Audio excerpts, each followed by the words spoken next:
Yes, dear. Hi, I've come about the cheesemaker's job. Please take a seat.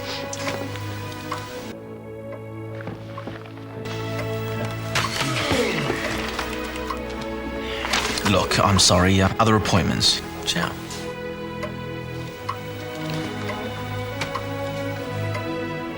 Sorry, can't wait. So you hear about the job too? Me? No. I work here. I hire the cheesemakers. Welcome aboard. Mainland. Good things take time. If you grew up in New Zealand any time in the past 60 years, Mainland wasn't just cheese, it was the block in the fridge you knew would melt right in your toastie. It was the familiar orange label that went in lunchboxes, on pasta bakes and beside Sunday roast potatoes. It felt reliable. A quietly Kiwi thing you didn't think about much until one day you did. Because now the story looks very different. Mainland didn't start as a corporate brand or a marketing exercise. It began in 1954 when dairy visionary Peter McConnon set up a simple company in the South Island to turn New Zealand milk into quality cheese for local families and stores.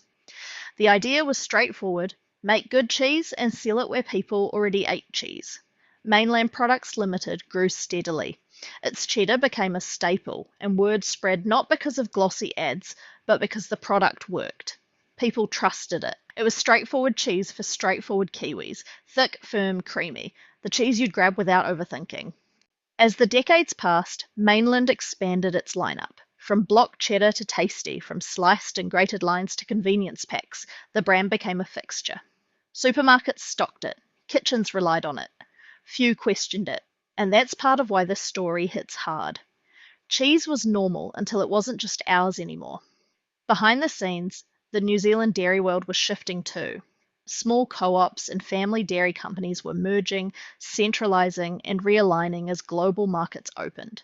Mainland found its way into that world when it became part of Kiwi co-operative dairies, and then a bigger transformation into Fonterra Co-operative Group after the giant merger in 2001. Fonterra wasn't some distant conglomerate. It was a co-op owned by New Zealand farmers, real people whose milk supply fed the country and the world. Mainland became part of this massive operation, sold domestically and exported to markets across Asia, the Pacific, and beyond. However, the cheese you bought in Pack and Save or New World might still have tasted like New Zealand milk, but the profits and strategic decisions were increasingly global in reach. That was true until 2025.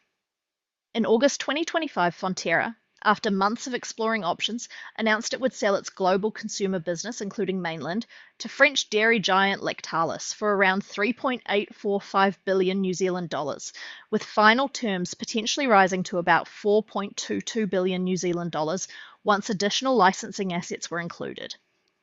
In late October 2025, Fonterra's farmer shareholders voted overwhelmingly. Fonterra shareholders have voted overwhelmingly to sell its global consumer businesses, including the Anchor and Mainland brands. About 88% in favour, approving the deal that will likely complete in the first half of 2026, pending final regulatory approvals. This isn't a hostile takeover. There were no bailiffs, no factory gates locked in the night. But it does mean Mainland and other iconic New Zealand dairy staples like Anchor Butter and Kapiti will soon be owned by one of the world's biggest dairy companies, not a co-op of Kiwi farmers. For some New Zealanders, that's a moment of uneasy reflection. The cheese will still be on shelves.